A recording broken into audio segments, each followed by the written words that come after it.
Assalamu alaikum, my dear students of class 10. Welcome to here in my class.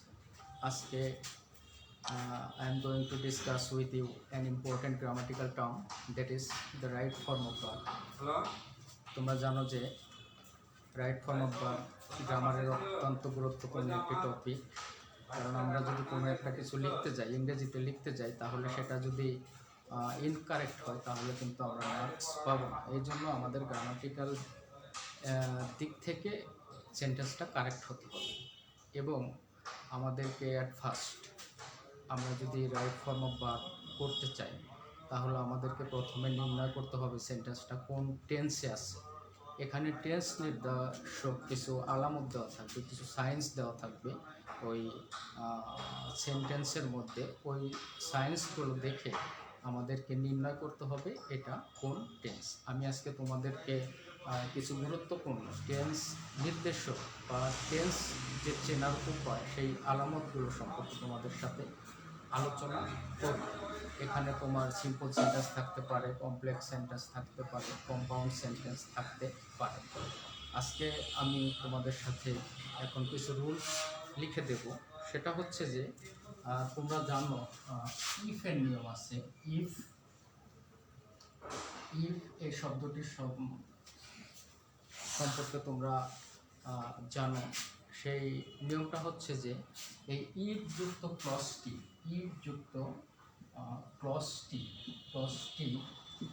যদি present indefinite tense হয়, if যুক্ত ক্লজটি যদি present indefinite tense হয়, পরবর্তী ক্লজটি future indefinite tense হবে। তাহলে আমি তোমাদেরকে কিছু এক্সাম্পল দিচ্ছি, এক্সাম্পলগুলো দেখো। If he works hard, if he works hard, বিষয়টা খেয়াল করো। এখানে আমার ইফ যুক্ত ক্লজটিতে ভার্ব কোনটি? এখানে ভার্ব হচ্ছে ওয়ার্কস, ওয়ার্কসটা কোন ফর্মে আছে? প্রেজেন্ট ফর্মে আছে, প্রেজেন্ট ইনডিফিনিট টেন্সে আছে। আমি নিয়মে বলেছি যে ইফ যুক্ত ক্লজটি যদি প্রেজেন্ট ইনডিফিনিট টেন্স হয় তাহলে প্রিন্সিপাল ক্লজটি হবে ফিউচার ইনডিফিনিট টেন্স। তাহলে আমরা প্রিন্সিপাল ক্লজটি আমরা সলভ করি। He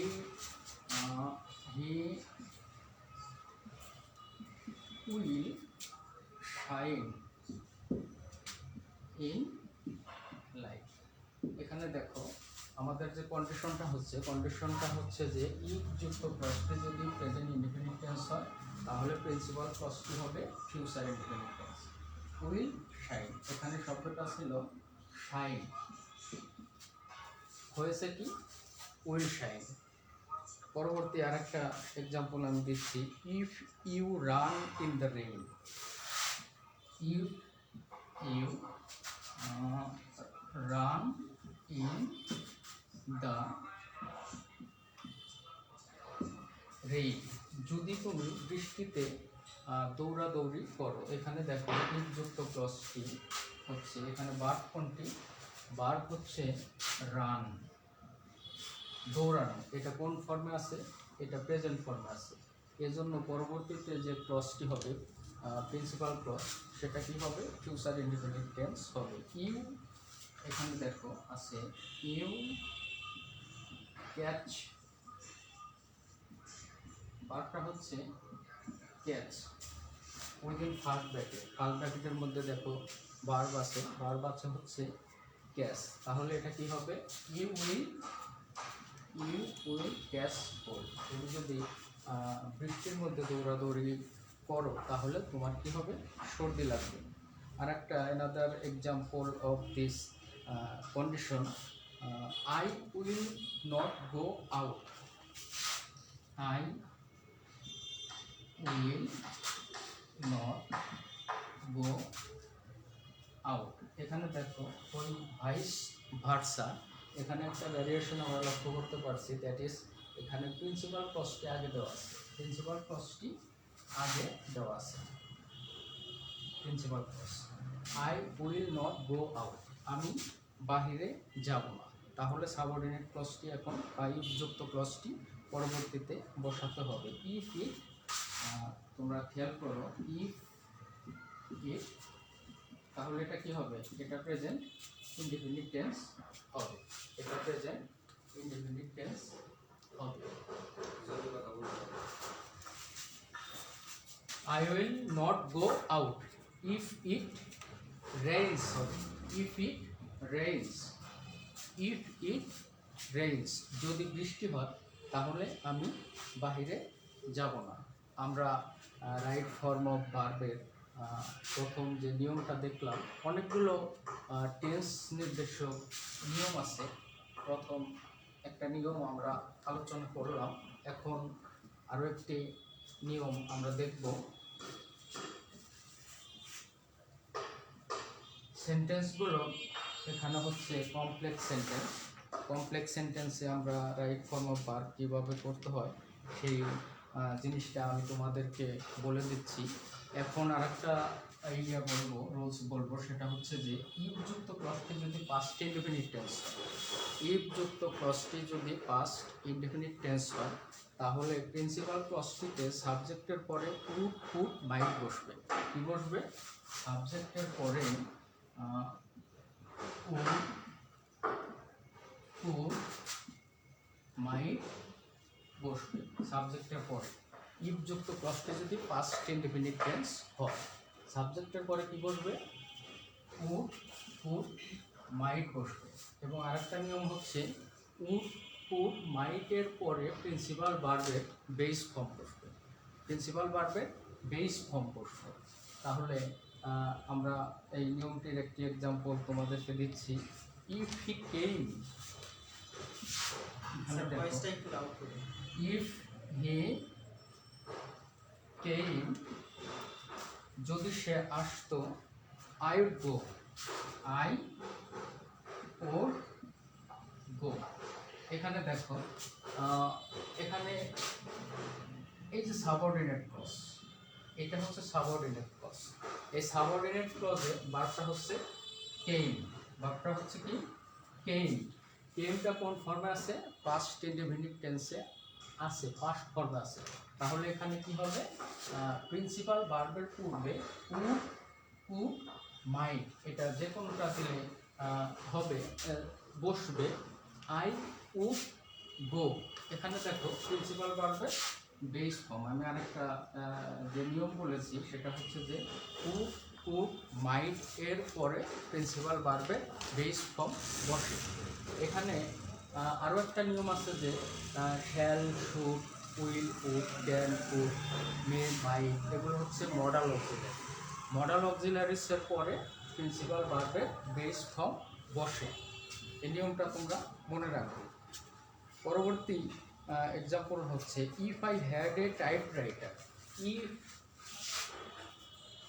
I had a typewriter,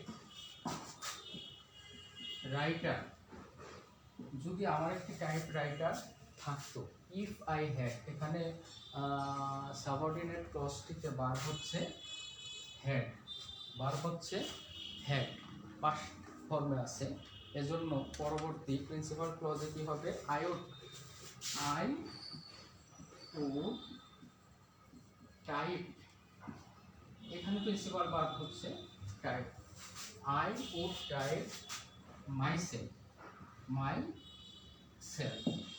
অর্থটা হচ্ছে আমার যদি টাইপরাইটার থাকতো তাহলে আমি নিজেই টাইপ করতাম।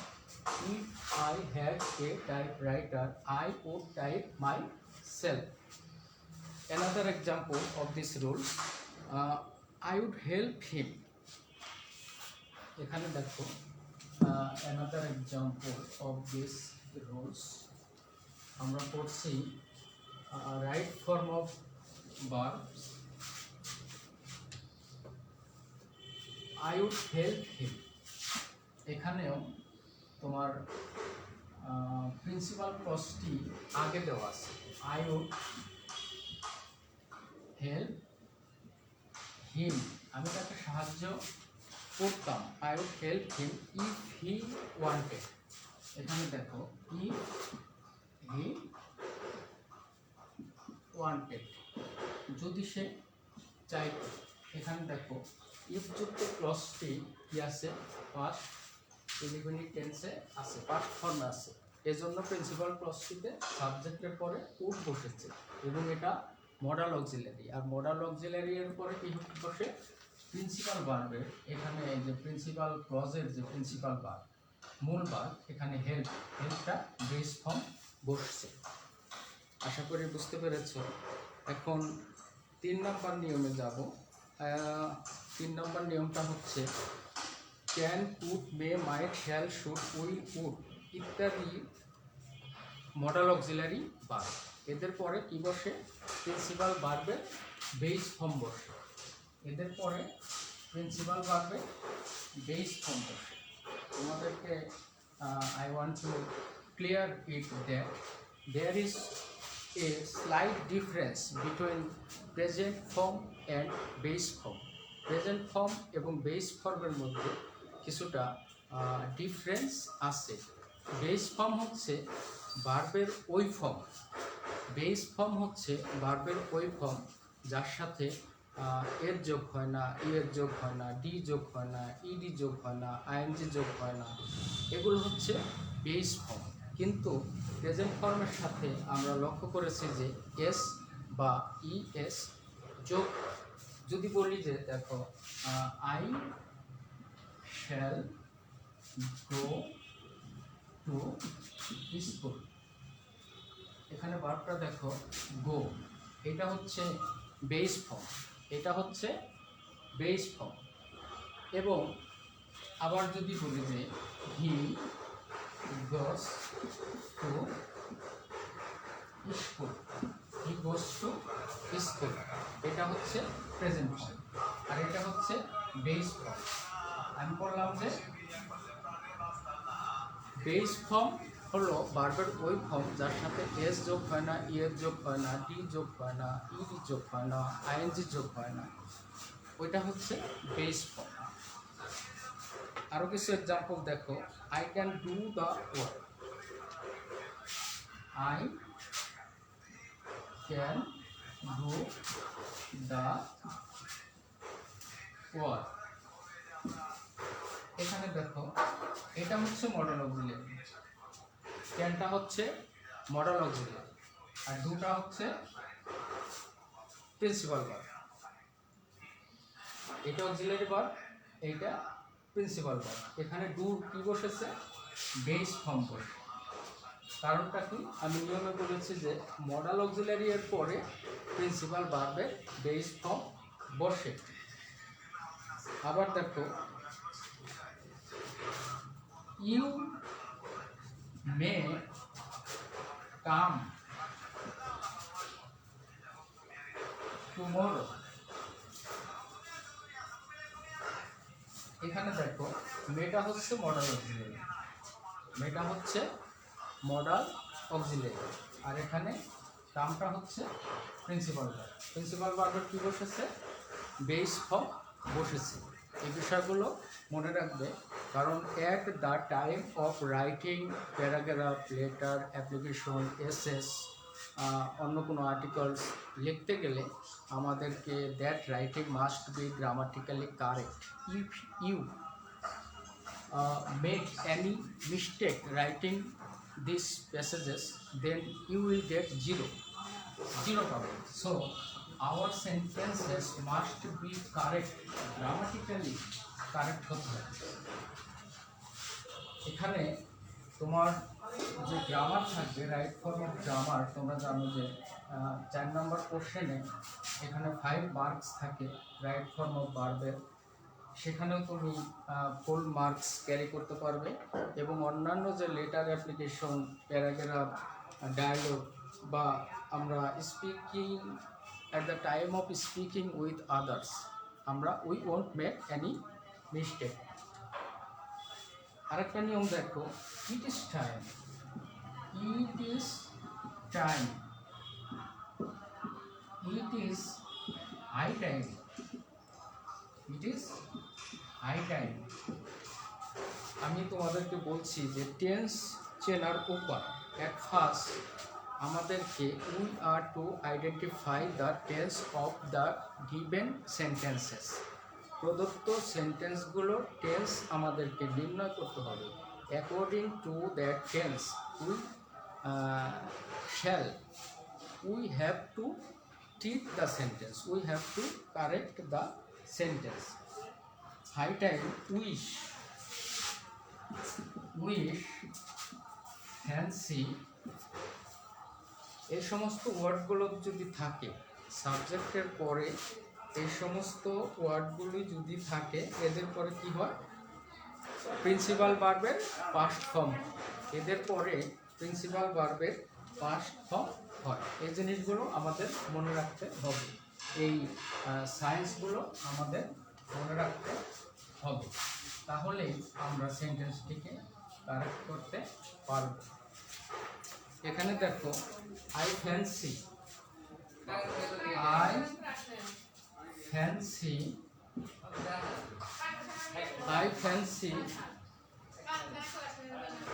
I don't pay, I don't pay। এখানে দেখো এই প্রিন্সিপাল ভার্বটা কি ছিল, প্রিন্সিপাল ভার্বটা ছিল টর্ন। এখানে কি হয়েছে, পাস্ট ফর্ম হয়েছে, টর্ন হয়েছে। I fancy, I torn pay. It is time he changed his bad habit. এখানে দেখো, it is time he changed his bad habit. এখানে দেখো, এর অর্থটা তোমরা লক্ষ্য করো। এর অর্থ হচ্ছে যে কোনো একটি কাজ করার জন্য স্টিপুলেটেড যে টাইম ছিল সেই টাইমটা ইতিমধ্যে পার হয়ে গেছে, সুতরাং আর দেরি করা চলে না। এই ক্ষেত্রে আমরা it is time, it is high time, এই ফ্রেজেসগুলো আমরা ব্যবহার করে থাকি, এবং এই ফ্রেজেসগুলো যদি সেন্টেন্সে থাকে তাহলে আমাদের কী হবে, সাবজেক্টের পরে যে প্রিন্সিপাল ভার্বটি থাকবে সেই প্রিন্সিপাল ভার্বটি হবে পাস্ট ফর্ম, প্রিন্সিপাল ভার্বটি হবে পাস্ট ফর্ম। এখানে হবে চেঞ্জ। তো বন্ধুগণ, my dear students of class 10, আজকে আমরা রাইট ফর্ম অফ ভার্বের কিছু আলামত বা সায়েন্স নিয়ে আলোচনা করলাম, যে how can we identify the sentence. আমরা সেন্টেন্সটাকে কীভাবে আইডেন্টিফাই করতে পারি যে এটা কোন টেন্সে আছে, সেজন্য আমাদের কিছু আলামত থাকবে। সো আজকে যে সমস্ত সায়েন্সগুলো নিয়ে আলোচনা করেছি, রুলসগুলো নিয়ে আলোচনা করেছি, আশা করি তোমরা বুঝতে পেরেছো। পরবর্তী ক্লাসে আমরা further discussion will be continued in the next classes. So stay with us. Thank you very much. Assalamu alaikum.